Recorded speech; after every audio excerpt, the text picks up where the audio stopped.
আম্মা, এগুলো তো অনেক শক্ত, আমি কাটতে পারতেছি না।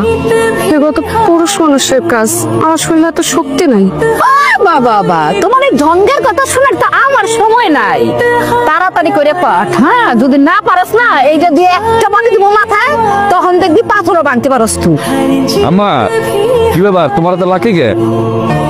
এইটা রে জিগা, তোমার বউ ওই রিক্সাওয়ালার দুলালি ওই কাজ করতে পারে না, ওর হাতে ব্যথা পায়।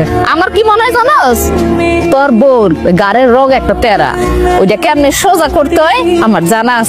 হ্যাঁ, আমারও মনে হয় ওর গাড়ির রোগ একটা তেরা আছে আম্মা, বুঝছো? ওর গাড়ির একটা সোজা করতে হইব। এই তোর আম্মা যা বলছে তাই কর, লাকড়ি কাট, নাহলে কিন্তু লাকড়ি দিয়ে পিটামো তোরে। প্রত্যেকটা মেয়েটার তো কষ্ট সবকিছু স্বামীর সাথে ভাগ করে, আর আপনি কোনোদিন আমার কষ্ট দুঃখ কিচ্ছু বোঝেন নাই, উল্টায় আমার কষ্ট দিয়ে